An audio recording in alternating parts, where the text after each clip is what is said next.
lifelong journey, life-changing journey.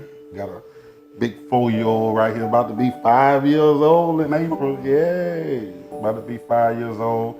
Been battling cancer his whole life. Was diagnosed with Wilms tumor, bilateral kidney cancer. 5% chance that kids, get cancer in both of their kidneys. But we was unlucky and we fell in that 5% chance.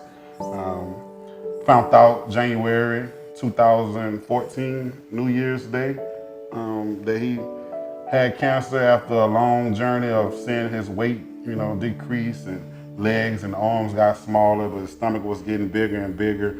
And we was told to go see a GI specialist, and we went to a GI specialist from 4 months old on up until almost a year old. And he never got took out his stroller, never got x-rayed, never got ultrasound, CAT scan.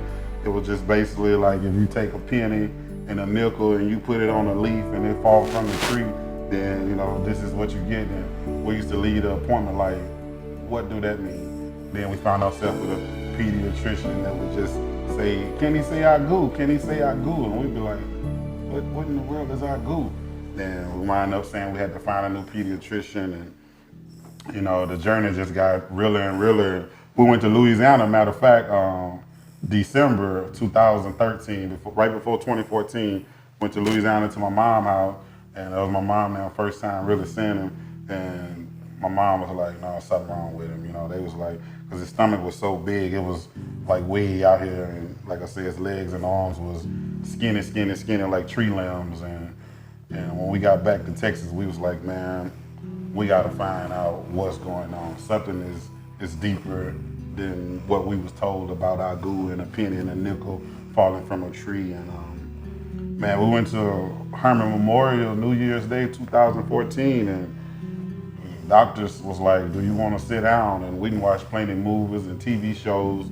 And when somebody tell you got to sit down, it's usually something heartbreaking. And come to find out he had 9 tumors in him at the time. 5 on his left side and 4 on his right, and they were saying we had to start chemotherapy immediately within the next week, or he wouldn't have survived then. And ever since then, his life has pretty much been on the edge, and to this day, it's only been faith in God, really. They got us still living at this point. And I'll let you elaborate on where we're at today and what's the recent terms of what had happened since the hurricane and all that. Well, first I want to start off with how the journey began before, Braden. And Chris and I started out, dating. We were living in Louisiana. And before we even got to the point of moving to Texas, we were laying in the bed one day and we were talking about having a son in the future. And the first thing we thought about was, what would be a great football name for, our son? And we thought about Braden Keith the first time. And then secondly, we came up with Braden Christopher. And this was about 2 or 3 years before it was a year before we even thought about getting married, thought about moving to Houston or anything. And once we moved to Houston, we got married, we ended up, having Braden. We went to the hospital, and the only thing we were thinking about the whole time was, is he gonna have 10 toes, 10 fingers, heart right and everything. And immediately when I delivered him, he was 11 pounds, 5 ounces, 25 inches long. And I was excited the fact that he was out and he was breathing, but he was immediately rushed to the hospital because he wasn't breathing right. But the last thing we expected was, after testing and him seeing different specialists, and no one told us anything, in January of 2014, like my husband said, we went to Herman Memorial Hospital. They did ultrasound, and me having a background in healthcare, immediately when I was looking at the ultrasound, I could see that it was tumors. But I was praying to God that it was not tumors, and it was 9 tumors we found out. It's been a long journey, 4 years of fighting, and God has blessed us so much because we were told several times that he would not live. And as you see the testimony today that he's still with us, it's 2018. Currently, right before Hurricane Harvey, this past August, we found out that for the third time his cancer had come back. We were devastated because we had came and bought a new home and we relocated and we wanted to start out fresh and new. We still know that God is in control. So we met up with doctors. My husband was there and I was over the phone. We met up with his oncologist. They had a lady there from hospice as well. We were kind of just hit off. We didn't even know what to expect. It was just a room full of people. And once my husband got in that room, he called me on the phone. Basically, they told us that Braden, he only had a few months to live. And just pretty much enjoy him while he's here.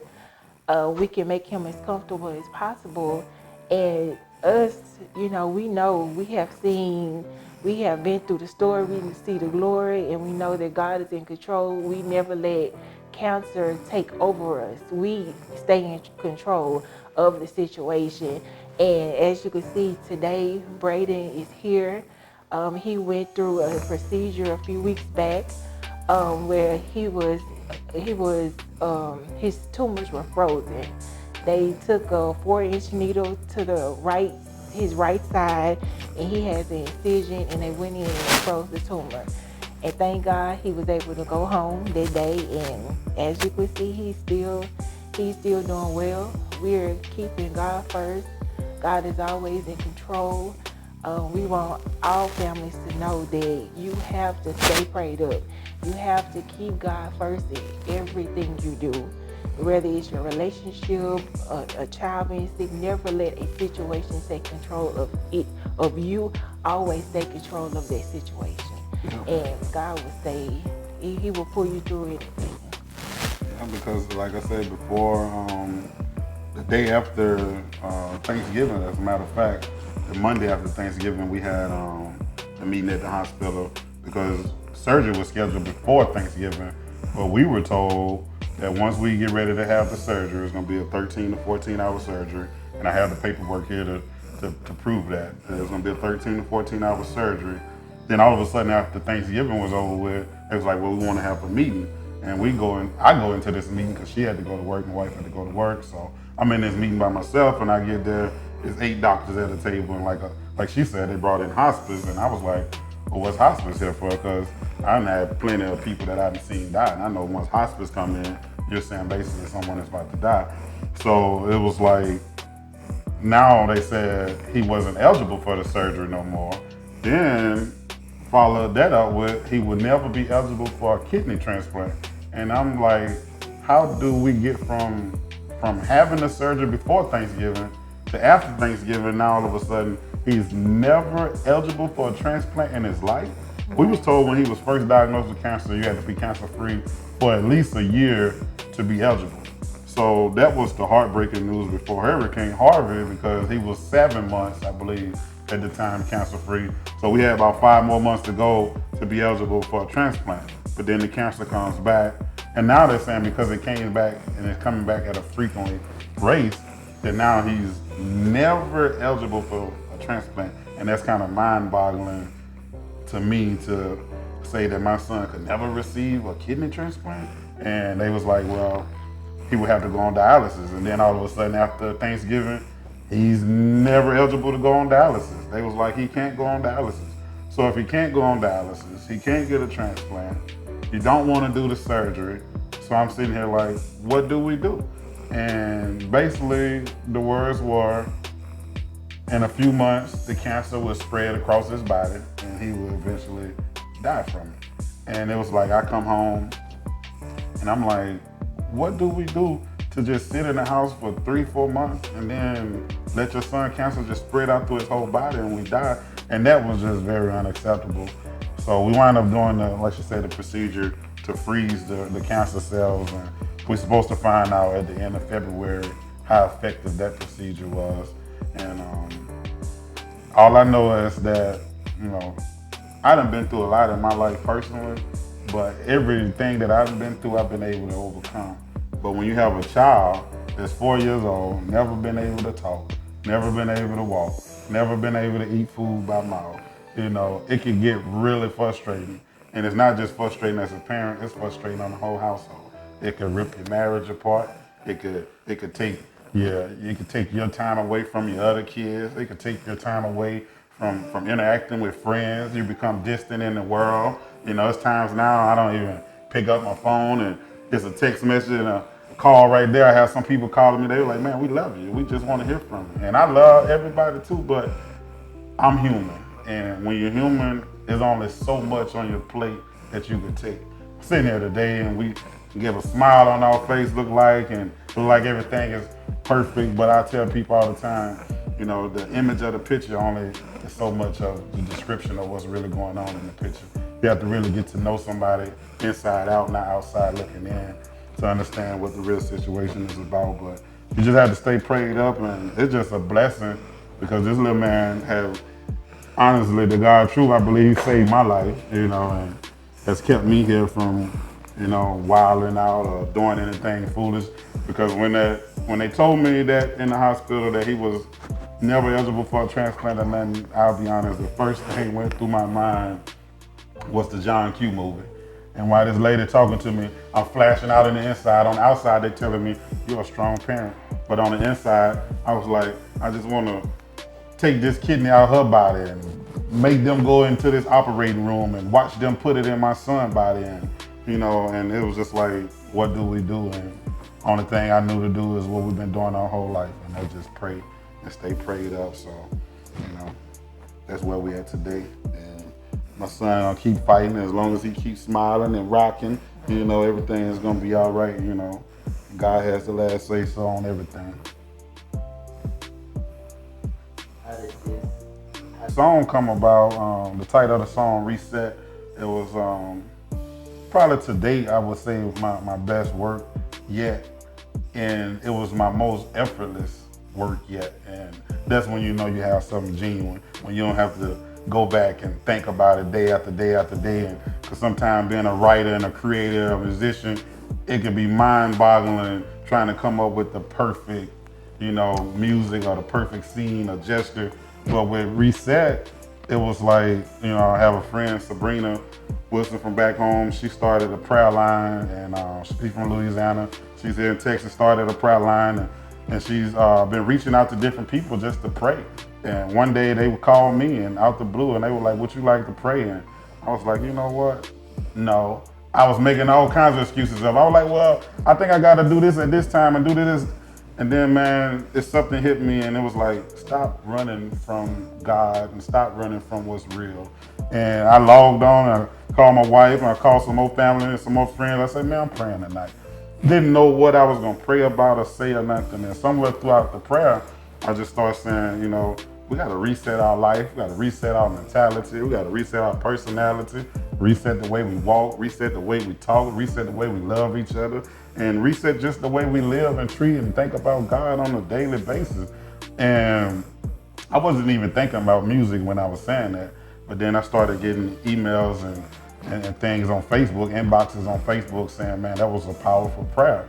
And once I heard the prayer, I was already in the garage and drinking and things, and then frustrated about life and in a different world. And I turned a few beats on, and I heard this beat, and I was like, wow. The first thing came to my mind was what I just prayed about. And I started, instead of doing a traditional hook, trying to sing on a hook or harmonize or whatever, however you make your chorus when you're making a song, I didn't think about doing that. I said, you know what? I'm gonna take it to church on this hook. I'm gonna take it to church on this beat. And on the hook, I pretty much just wanted to sound like a preacher, you know what I'm saying? Some people tell me I have a calling for that, but you know, that's another topic. But you know, I just wanted to let people know how I truly genuinely feel.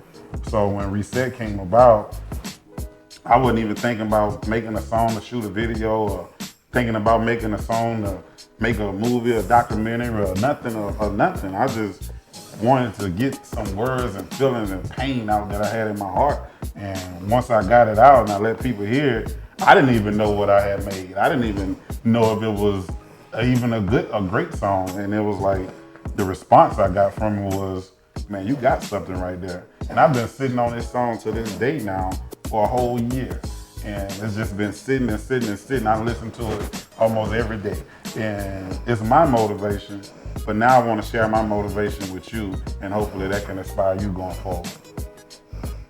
Well, when the night that he prayed, I always, like he just said, we've always felt in our heart that Chris has a powerful anointing, and God is going to call him into the ministry in one form or another.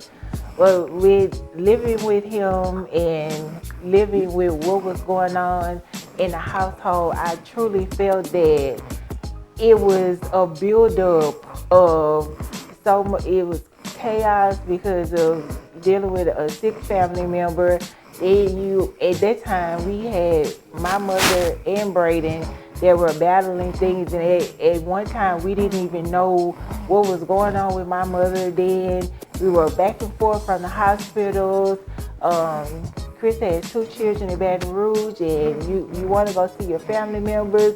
I want to see my family members, but you're focused on one thing, and then you have a whole bunch of chaos going around you. So the fact that sometimes as humans, we don't know how to deal with so much chaos built in you.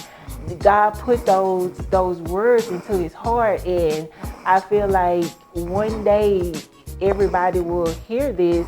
And I've seen so many people over, from Keisha Cole to different people, saying reset. Everybody on TV now is saying reset. So I feel like in one way or another that God has already put the word out. But in Jesus' name, I know that Chris will get out there to spread the word on his powerful anointing and how reset came upon his life. Welcome to Broadcast Houston. We are the premier festival, concert, and live event YouTube channel. If you are a lover of music, sports, or the arts, we would love to have you as a subscriber. Drop us a line and let us know which artist or event you would love to see next.